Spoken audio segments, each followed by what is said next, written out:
Hi, everybody. Welcome. It is so great to see you. Hi there. If you are with me live or if you're watching the replay, say hello. Hi. My name is Allison Mondel. I'm the director of AYA, and it is my pleasure to be entering into this time of song, of sacred space, of really savoring the gifts of medieval music, and specifically that of the great maverick creatrix, Hildegard of Bingen. And so I wanted to choose a piece for us today that is accessible, that is also rather potent.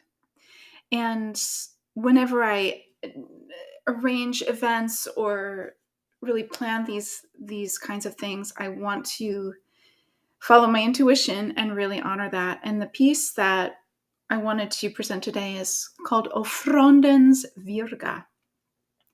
This is a piece that has it exists in only one manuscript. And this is the first of the two manuscripts that contain Hildegard's music. So I'm not going to go into any great detail about this, but what I will do is, hi, Benjamin. Hi there.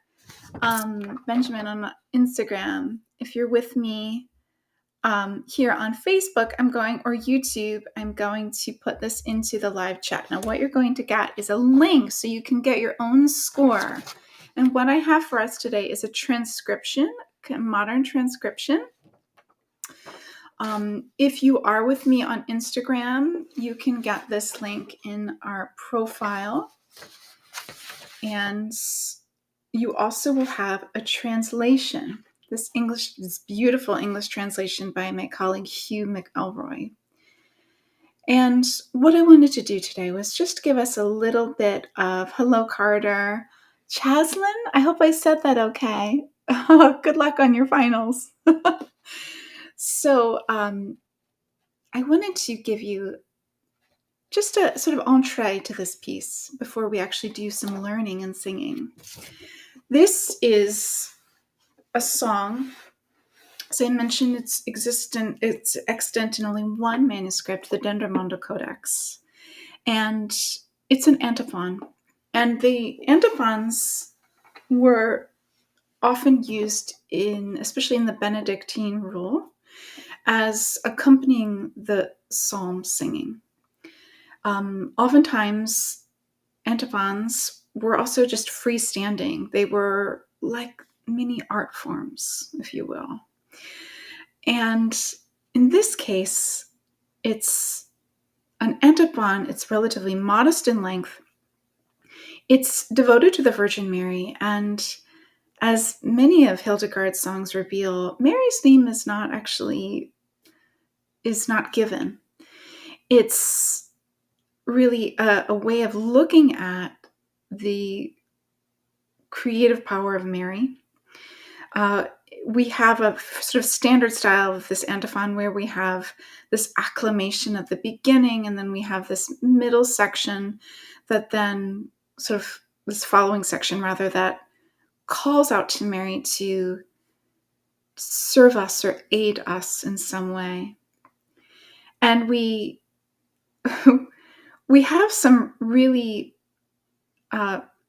wonderful ways of seeing how the music and the text really work in harmony in this piece. I think about Hildegard's music.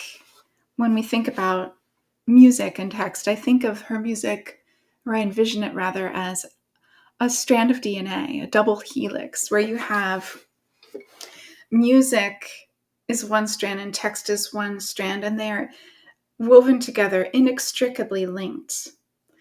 And we see that every line, as you'll see in the score, each poetic line, and this happens to be drawn from the work of Dr. Barbara Newman, where we have a bit of a rhyme scheme, at least in lines 4 through 6, but we have really sort of segments that are going to help organize the music and the text.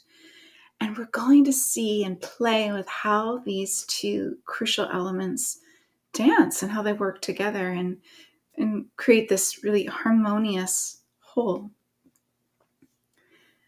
I want to say something about Mary and the sort of overview of Hildegard's world in the medieval era, yes, but specifically with in relation to the creation or creative powers of Mary.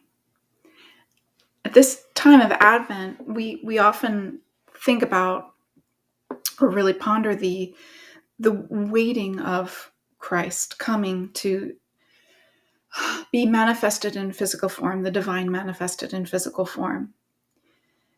And in Hildegard's theology, we spend very little time looking at the actual birth of Christ, the actual manifestation. But more so, we look at the sacred act of incarnation. Symbolically, we think of God being incarnated here on planet Earth.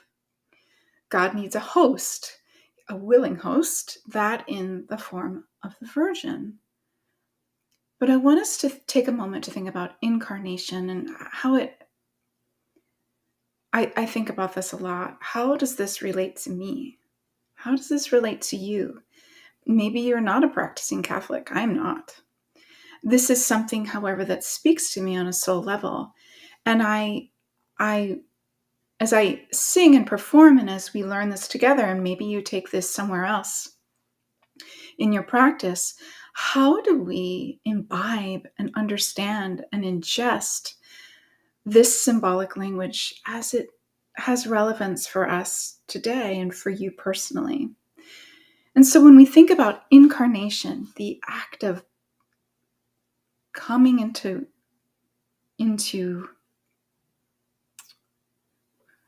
form, but how we as creators also must be fertile, must be ready to receive, must be, as Hildegard would say, full of greenness, of viriditas, that we are the fecund containers of creation.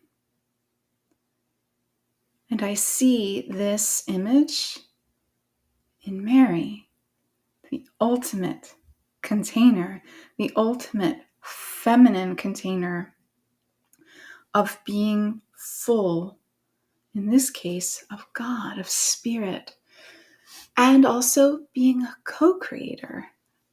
So here we see in this piece, Aufronden Virga, we see the blossoming bough.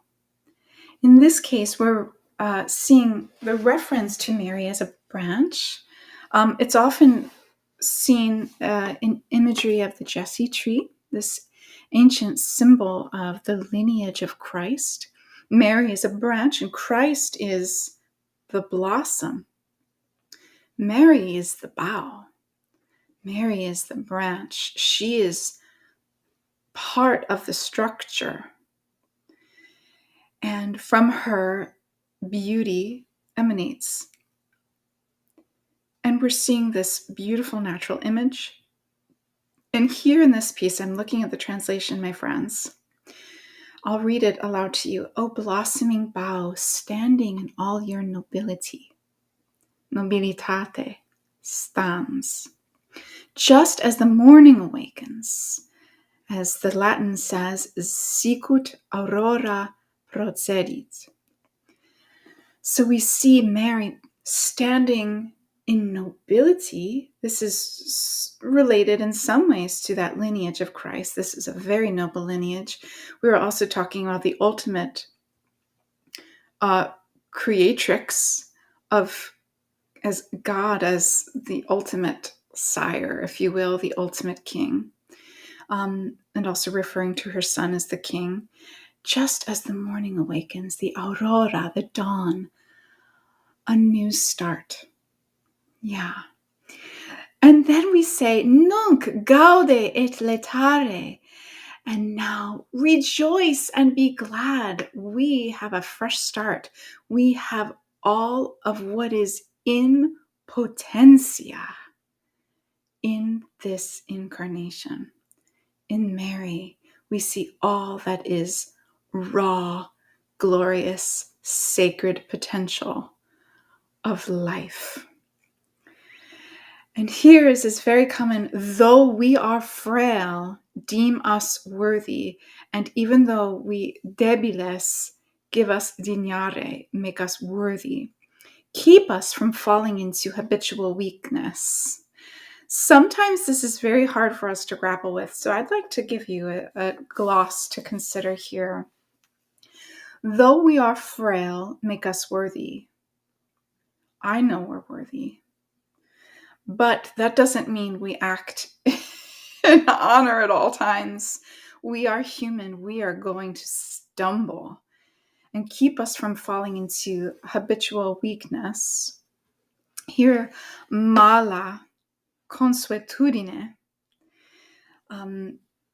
free us, liberare. So, mala, consuetudine, to be always falling into those aspects of our life, of our personality, within our relationships, within our work, within ourselves, those places that we are constantly hoping and seeking to refine.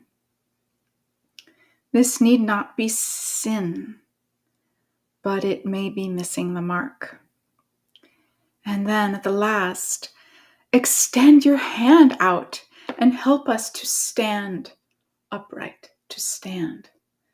So we're going to lean on that branch that we can say, I need support to be my best self, to be brave enough, to be accepting of my own worthiness, of my own voice, that I may create too. That I may also, through my own creations and through this divine inspiration, have and touch holiness. That to me is something I can get behind.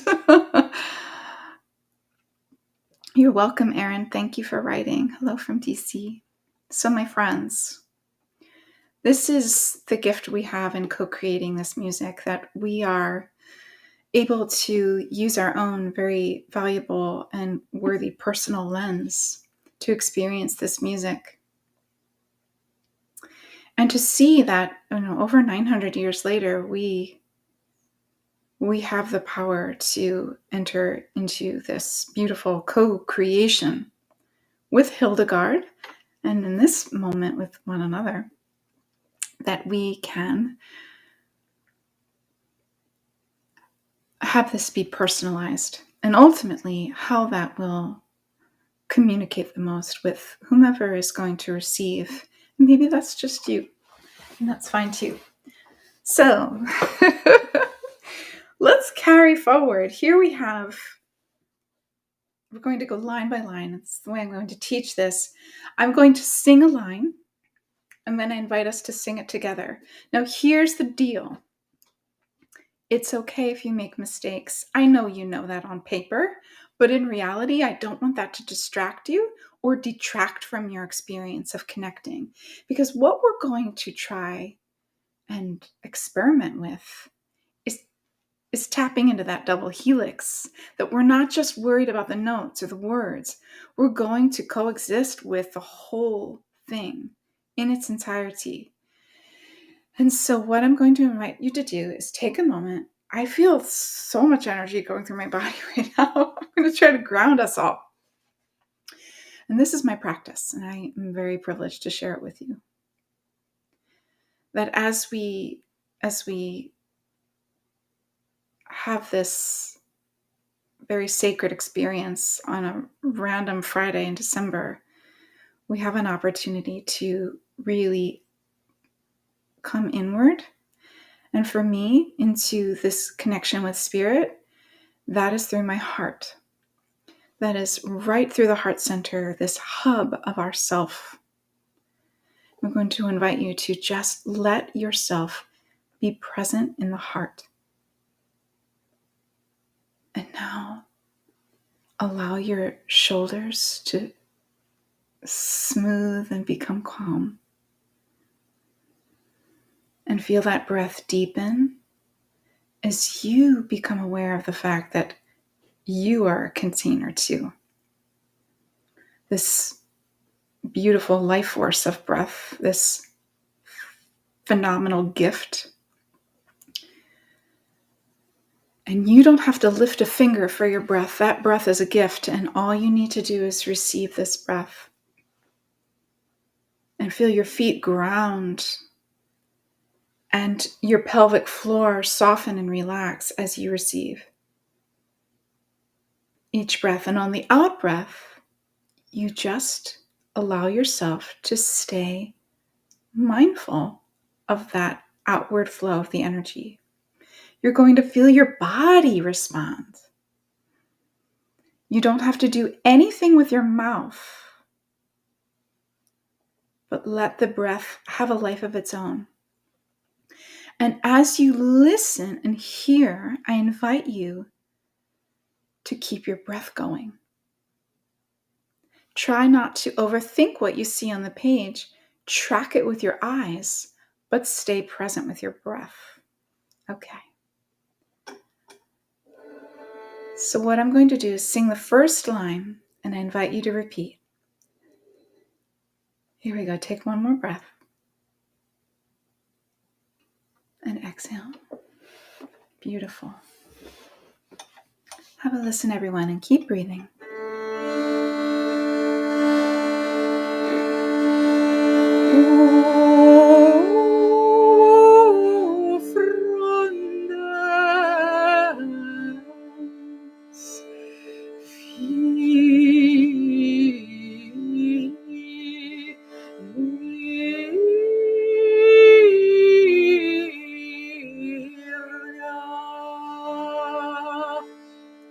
Tutti.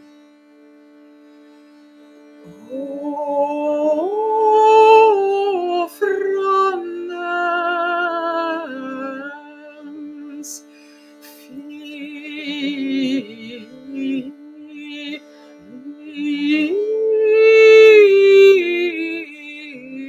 Virga.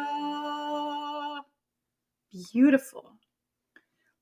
Let me point out one interesting feature, because this is medieval music and there are specific interesting features.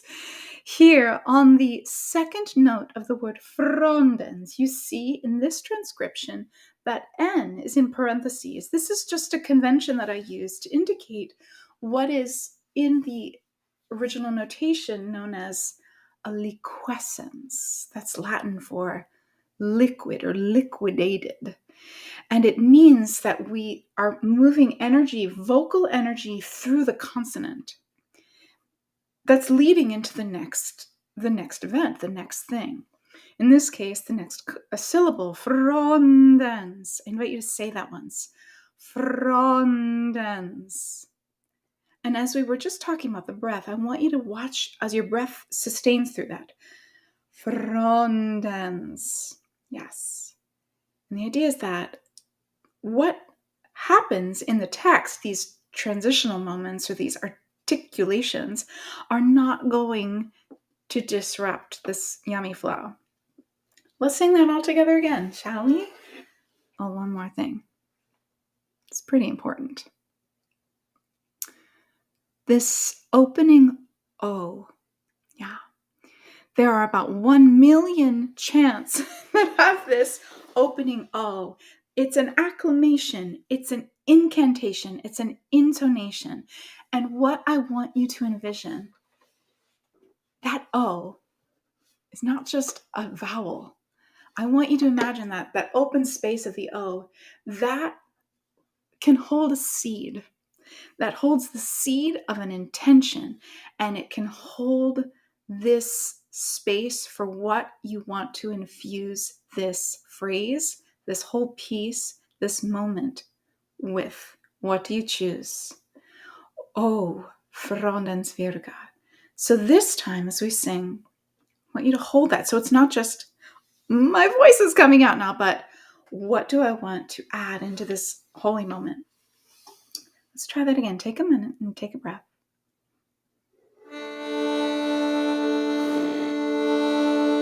Ready?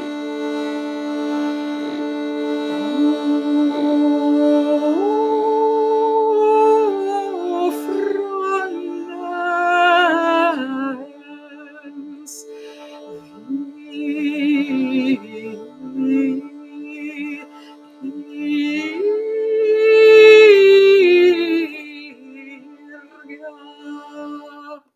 Beautiful, beautiful. So then in the next line, we have the next moment. You are standing. Your nobility is stands.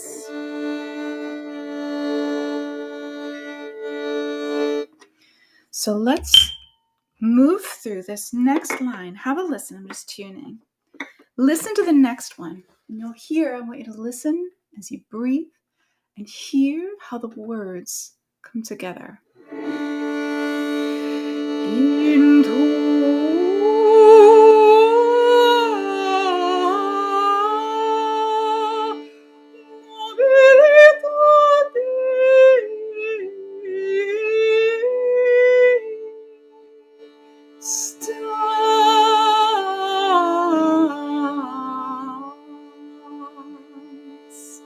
Together.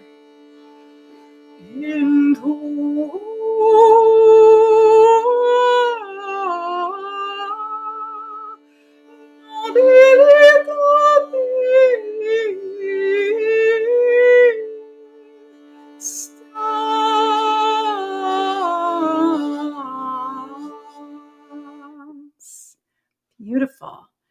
So here in the score, you see there are large note heads and there are smaller note heads. There are slurs and ties. And basically what I've tried to capture is the way the original notation has this dynamic movement, and that there are notes that have more stability, that would be a larger note head, and notes that have more flow, more dynamic movement, and those would be represented by the smaller note heads. It's not an exact science. It's all going to depend on what the word is, how this particular moment may fit into the musical phrase. So let's keep going. Here's the third line. As the dawn awakens, arises, appears. Sicut, aurora procedit. Listen once. Sicut,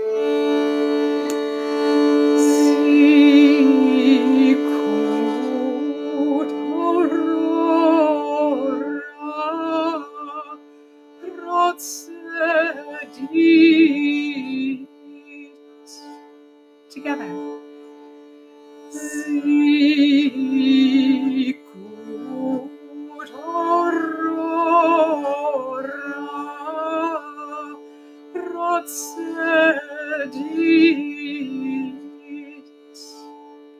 Here's the next line. Nunc gaude letare.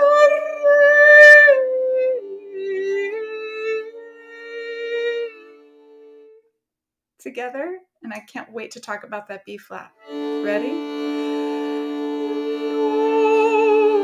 Nunc gaude letare.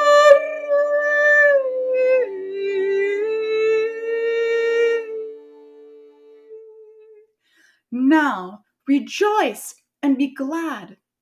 And how in the world would we put that incredibly juicy, delicious B flat on the word glad? How unusual. Yeah. What a beautiful color. What a beautiful hue. A shading of this word. What is that about? I don't know. I don't have an answer, but I want to draw your attention to it. And here's line 5, everyone. Et nos debiles dignare. And though we are frail, are debiles, like debilitate. And nos debiles dignare. Dignare. Make dignified, make worthy. I just saw another meaning of that. And our weaknesses make worthy, perhaps even know that the places where we miss the mark have value. Not that we need to be worthy, but that the places where we are lacking are indeed how we learn, how we grow, how we expand. Yes, I feel that. Well, here's line 5. Let's sing that. I'll sing first. Let nos debiles dignare.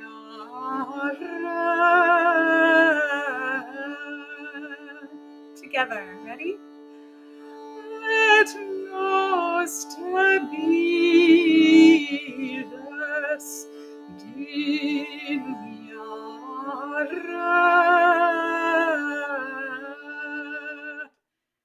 Now this time, I want you to sing that one more time now that we've gotten through some of the finicky aspects of the notes. To be able to put these syllables together to make words that make sense to you.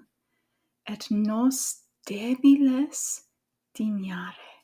Let's try one more time. Line 5. Ready? Et nos debiles dignare.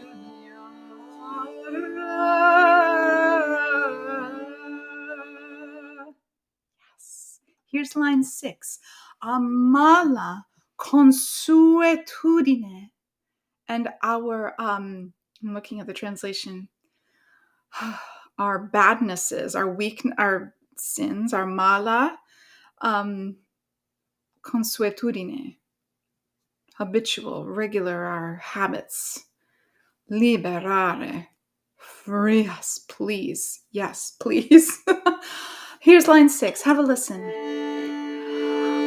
Amala consuetudine liberare.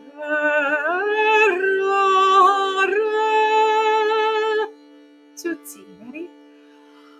Amala consuetudine liberare. And now, atque manum tuam porrige. And your hand now, and your hand, outstretch, give, raise up, extend. Yes? Porrige. Atque manum. Listen once to line 7. Atque manum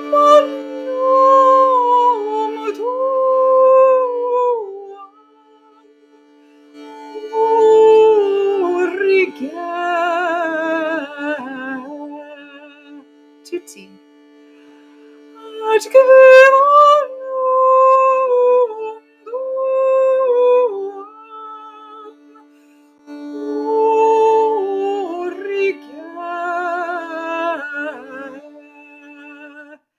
beautiful. And finally, the last line, ad erigendum nos, and upright make us. Help us be upright. Help us be standing.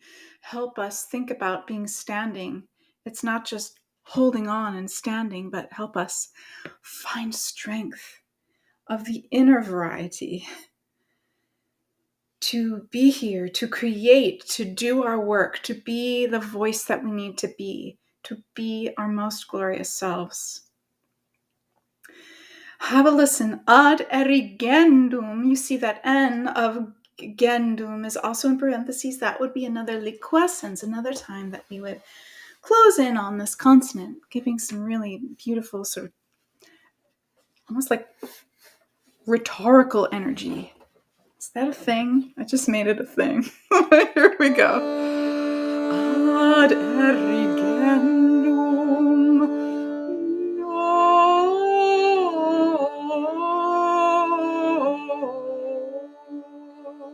nos. ad erigendum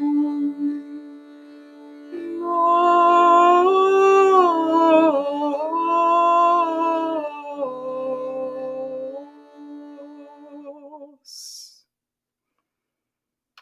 And there the antiphon closes. This time, I want to go to the beginning. I want to run through this whole piece, and I invite you to observe not, did I do it all right? You'll have more chances. Friends on Instagram, I don't know if you're with me, but you can get the link to this score that we're working on in our profile.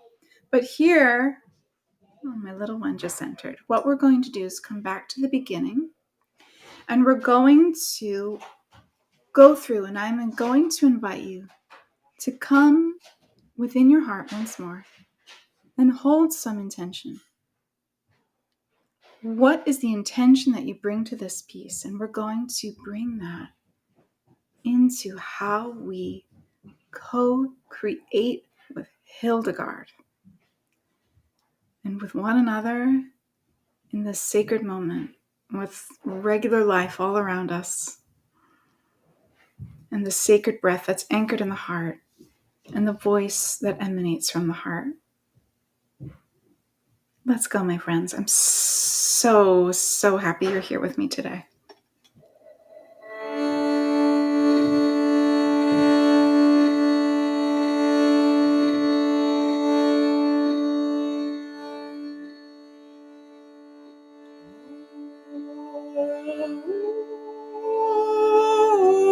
Frondens.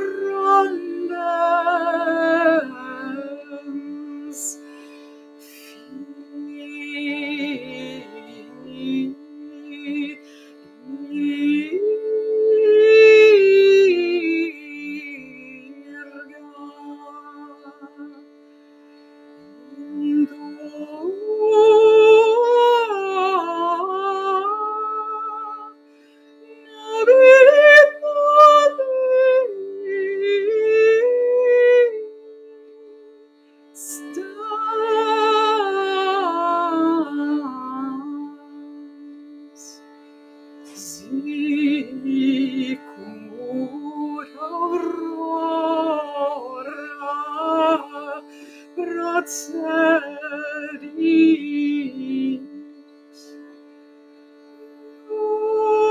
nunc gaude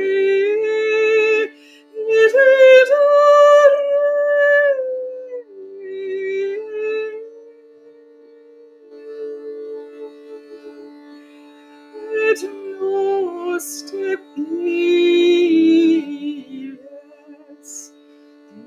dignare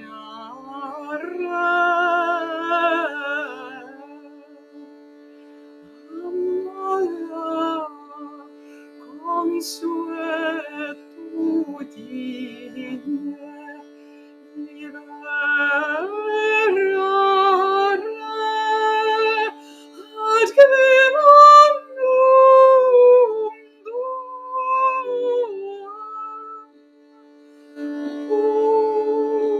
porrige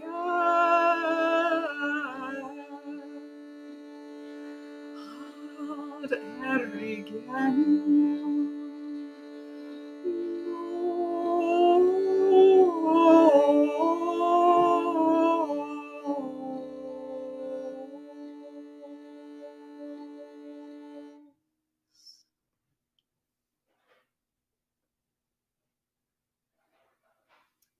and take one more breath.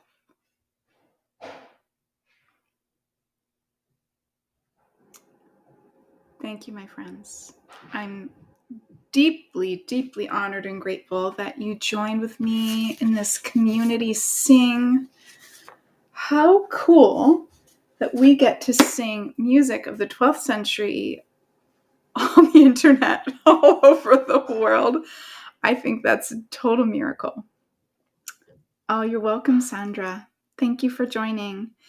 And my friends, I invite you to get more music. On the A website, there are more songs. And if you don't follow us, please do. If you're on YouTube, go ahead and hit subscribe. If you're on Facebook or Instagram, please follow. It would be so good to keep in touch. Thank you, Judith. Thanks for watching. You're welcome. That must be Maria. I forget if it's Maria. Voice your resilience. Thank you. You're very welcome. I'm really glad. There's a world of possibility in these songs. Each one is a sacred container. You're welcome. You're welcome. And ready to be filled with what you bring.